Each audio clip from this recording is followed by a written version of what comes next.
Thank you for watching this video to learn how media tactics can become revenue drivers. My name is Eric Morgan, president of Rue Advertising. We're based in New Orleans, and we're a full-service media agency that handles clients around the country in a various array of industries. I'll explain the connection in this video between media and revenue and how you can report on it, and ultimately how you should change the language that you use in your office that actually will drive that connection between media and revenue. So for years, people thought about media as awareness, and it's true, and it still is true today. But that's just part of the formula. At the end of the day, media's job really is not to create awareness solely, but it's also to create revenue, things that you can see on your income statement and your P&L. And as a business owner, your primary focus should be growth and outcomes of the things that make you money. So one of the ways that I like to start the conversation is to think about this little matrix. On the left side, you have your brand goals. On the right side, you have some correlating media metrics. In some cases, you might want brand reach. You should be looking at favorability ratings or engagement, things that indicate your brand is being received. If you're interested in interaction, for instance, online completion forms or call volumes. Based on your strategy and based on your marketing goals, a chart like this can help you change the conversation and hopefully assimilate your brand goals with what media should be doing and track those most important metrics. Back to the awareness aspect of it, from awareness, there's this progression all the way to usage and preference for your brand. Brands large and small in a lot of categories conduct research to assess where their placement is in the market space and the progress.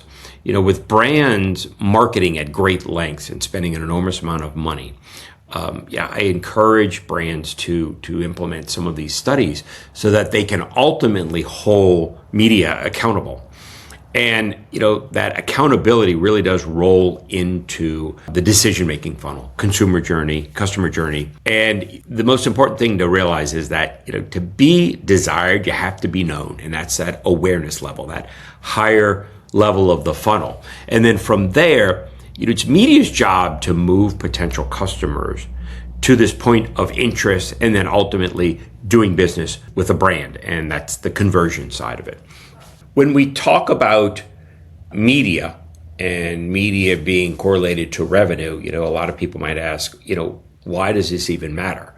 And so we have this position that media must evolve. The conversation absolutely has to change.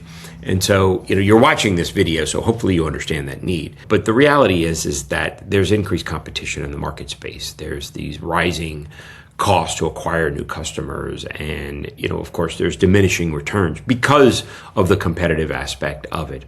And with data, tools, and information so readily available, ROI is provable. And so we like to sit there and have conversations about what really matters. And for us, it's understanding that metrics should go beyond impressions and truly prove financial impact. And there's a couple of parts to this, and the main ones being that what you should actually be measuring, and it's not ad metrics, it's things that change the conversation. And the second part is the conversation itself.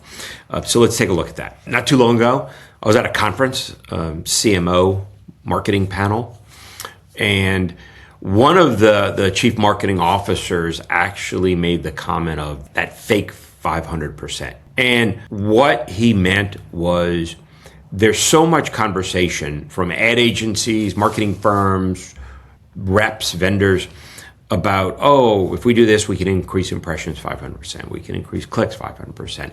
And he just said, that's all fake. It's just fake. It's irrelevant. His job for the brand and to be reporting to leadership was, I don't need 500% increase in clicks or 500% increase in impressions. I need 500% increase in sales. And I need to see things on my P&L. So that way I can say my division, my brand is moving in the right direction.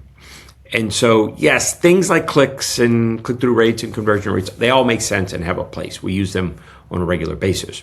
They're obviously a key ingredient to media planning and buying. But the real conversation revolves around more important items, especially to the owners of a company, to the CFO, to the finance people, to the leadership team, things that actually speak to revenue. There's dozens of them that we could be talking about.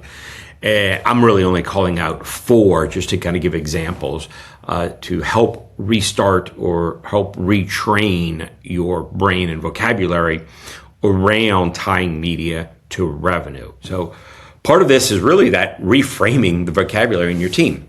So for example, a lot of marketing categories, we're trying to study the timeline to conversion. Tourism wants to know how long it takes from that point of inspiration when that ad runs to the point of booking the trip and ultimately the arrival. And the goal really is to understand it, that time frame, that pipeline window, and potentially reduce it. So that way, if you can reduce that pipeline impact, you can then hopefully maybe repeat it, have it repeated more often. Restaurants are famous for this because they are trying to increase frequency of their customer base. And that's really how we want to look at the conversation. That if you can run a media campaign and shorten the timeline to inquiry from 7 days to 3 days, or from a decision-making process to an actual purchase from 7 days to 3 days, then you can see that on your P&L because you can say, I close that window a little bit from 7 down to 3. And I know from a transaction standpoint what the value of that sale is. And so you're actually potentially increasing the frequency at a later date. The epitome of revenue and the epitome of ROI is just real simple. It's this spend X and get Y in return. Extremely handy to measure just on a global level, I think all marketing combined, but it's mind-blowing when you can do it on a media channel by media channel basis, because the idea is when you run a campaign to understand attribution, because if you can say, I spent $1 on digital video and I drove $5.20 in verified sales, that is huge. That is tying the media impact directly to what's happening on your P&L and your income. And attributing it is one of the hottest aspects of marketing, and it's been for a while. And so the largest brands and marketers think, Walmart and Coke and so forth have massive teams of people trying to solve attribution. And it's really, this determination of which media tactic or tactics are attributed to making that sale. Who gets the credit ultimately? It's challenging to determine it, but once you figure it out, it's incredibly powerful. And so my recommendation is to never lose sight of this instrument and trying to solve for it. Because if you can get to the point where you're running a campaign that says TV plus paid search increases qualified leads by 42%, and that ultimately is contributing 1.6 million in new customers, that blows the doors completely off the planning cycle, your budgeting aspect, your accountability. And the reality is that, look, if you can say, branding, TV, lifts paid search increases qualified leads by 42%. You already know from your hopefully you know from your qualified leads how many of those are actually going to turn to customers, and then you should know how many those customers, what the value is. So then you just do a multiplication and say, wow, I ran broadcast television and paid search simultaneously. Here's the correlation that they had, and then it ultimately impacted sales because it lifted leads by 42%, X percent of them turned into customers. Each customer is worth $12,000, and that put X dollars on my bottom line. Again, challenging to determine, not impossible. It's a fun exercise, but please never lose sight of trying to do this math. And then another one is really just around efficiency gains, and everybody loves efficiency. Reducing wasted dollars that are ultimately doing nothing for you, and then reallocating them, and in this case, reducing wasted impressions by 18%, and reallocating the budget to channels that are producing higher value customers. Remember, in that example a second ago, TV and paid search, you have to understand the relationship and the role that each one plays. each media channel plays, because some of them are not a direct lower funnel impact where you can tie it directly to that one media channel, but instead that media channel might be at a different place on that funnel and causing certain things and laying some foundation for that ultimate conversion. So be careful on how much you squeeze and where you squeeze it from, because you want to make sure that you are really eliminating the dead weight. Not too long ago, I came across this article about how language is culture, and it could not be more spot on. And that's really what we want to talk about here, is that how you talk, what you discuss, what you measure needs to change in the media sense. Think healthcare. They're not talking clicks and ad metrics anymore. They're talking about patient value. They've done a great job in changing the language. And so in the previous slides, we were just only giving you a taste of how to talk and how to look at media being a revenue friend. You're going to have to find your own language, depending upon if you're inside of a brand, inside of an agency, things that just speak to the impact that media has. And it's not common to have this language, and that's the beauty of it, is that if it will set you apart. Just make sure that you're honoring the shift in the language you use, what you're measuring that impacts your financial side of the business. So how do you get there? One, you got to think of media in a different way. You have to know its roles, how the media channels work together, their value, and how each can contribute to the bottom line. For this to work, media channels need to align and support each other. And I think the best way is to bring that back to the funnel. This is a major variable of media tied to revenue. Each media channel plays a role in the overall mix. Some are going to be more branding, more awareness at the top. Some are going to help close the deal, so to speak, at the lower end of that, upper funnel versus lower funnel. Understanding that this is paramount, you can expect top of the funnel awareness builder. You cannot expect them to really impact or close the deal. So you need to kind of weigh which one is going to do what role. And then consider how in that, who's doing what, in what role, how it moves people through this decision-making process. There's this sequence of decisions that people make, and there should be a sequence of correlating ads and messages to help usher the prospects through this path. Think of the funnel as a path people traverse to becoming a customer. Each step of the way, you're using a different media channel to kind of push them along. Change the message, change the call to action at each stage. And what you end up with is language that looks kind of like this, language that starts talking about revenue and ROI. So from connected broadcast TV standpoint, you're thinking mass reach, you're thinking awareness. What we like to phrase it as when we're talking with our clients and we're studying the impact that it has is that when we're running broadcast television, branded searches increased 35% in the markets that we had this TV running. And so we're looking for telltale signs of the impact that media vehicle has. And you have to think about it to say, all right, broadcast media is going to generate some branding. Where can we see branding? We can see branding from search inquiries and website traffic. And so if you can then see that website traffic, you can then know how many are going to convert to a customer and the value of those customers.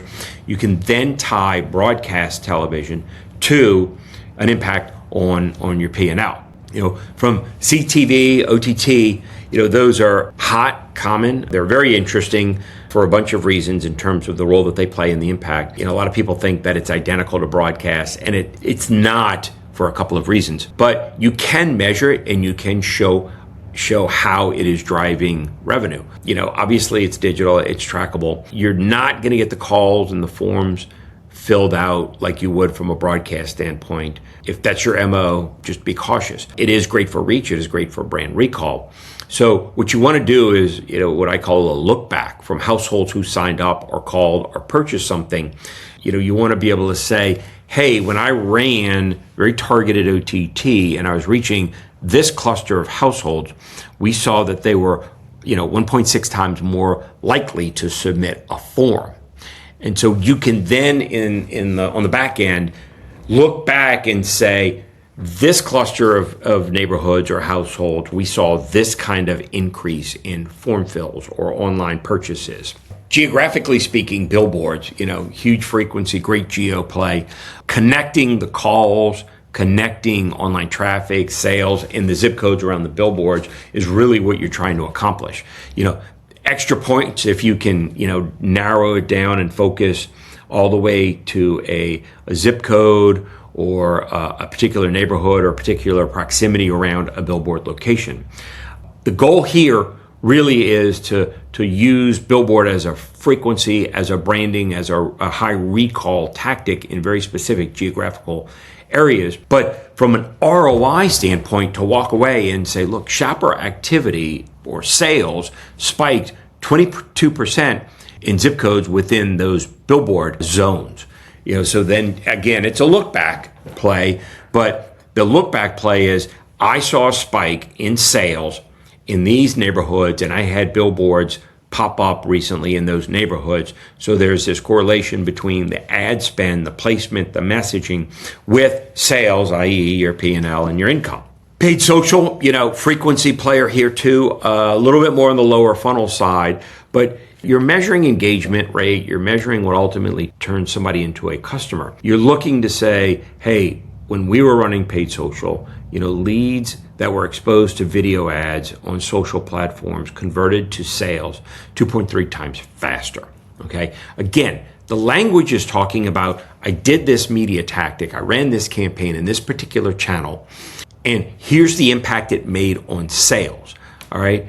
Especially in the digital world, remember, in order to do this, you have to set up all the tracking. So make sure you've got everything set up correctly. Fairly standard stuff, but for each campaign, you obviously need to make some connections and make sure the data is being captured appropriately.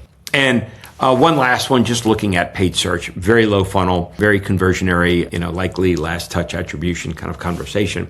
But that makes it easy to speak to search as a revenue driver, to say, look, when we're running paid search, cost per sales dropped 18% after optimizing landing pages, after optimizing ad groups, after optimizing keywords and phrases. And the goal there, and because it's so low funnel and it is very digital, is the goal is to correlate the actions, the investment, the impact that it has on your P&L.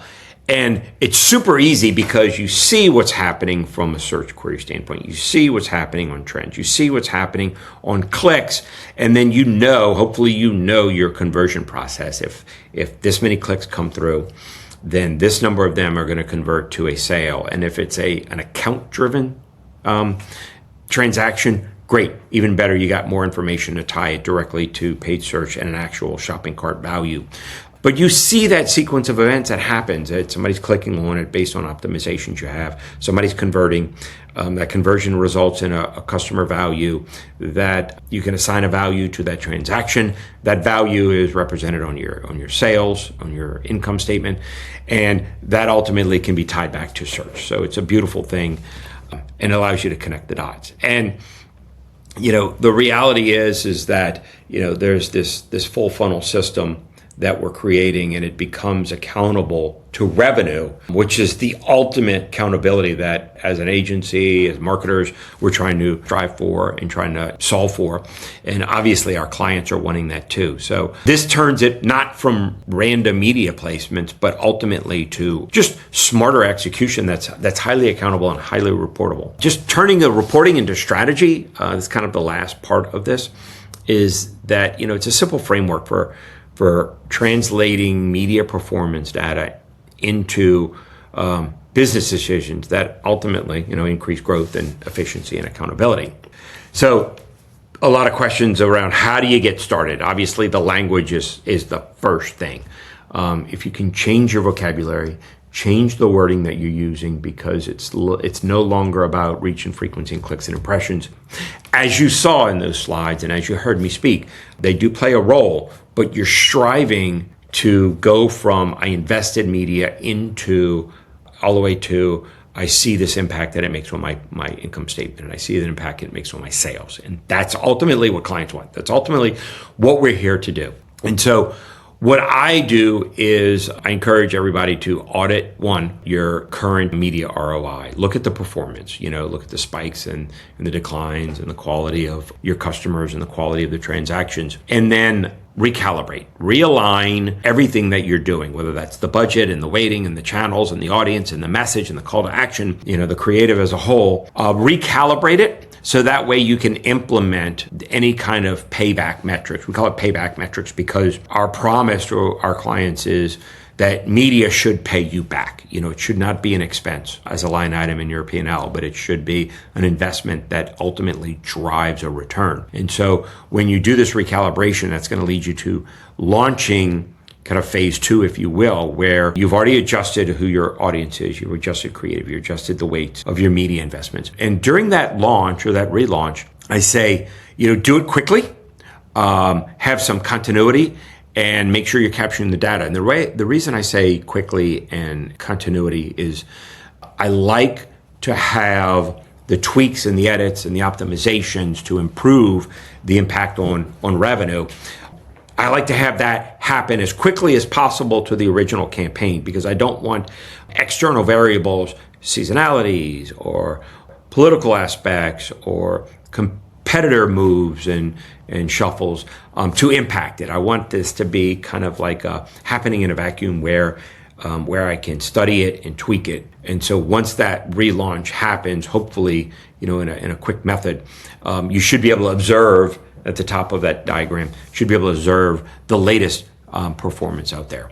So in the spirit of how to capture some of this information, much like the funnel, there's this specific tools and applications, and you're going to see a lot of these names. You're going to be familiar with a lot of these names. Some of them are industry agnostic. They're applicable for a lot of industries. Some of them are going to be very specific to an industry, whether it's legal or healthcare or online retail. But the idea is capture awareness, capture interest, capture the conversion, tie it to your CRM system, and then use some of that to observe the performance, and then also use that to say, how is that performance impacting the P&L?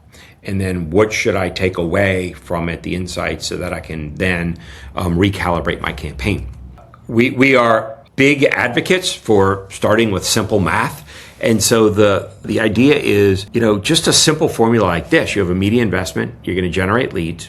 Some of them are going to be qualified leads, and a portion of those QLs are going to convert into customers. And so each customer can be assigned a value. The number of customers times the value gives you your ROI. It's just real simple. I tell people, please don't overcomplicate it. You're spending money and it's impacting your P&L and your revenue. And then you continuously tweak and adjust and see how this simple math formula improves. As I've always said, you don't need to be number one. If you've heard me talk before, I always stress you don't need to be number one in your category. And frankly, in some categories, it's very much a loss. You don't always need to spend more money, but you do need to spend more allocated to what's actually working. And that's the premise of our promise of media needs to pay you back, and to make media pay you back.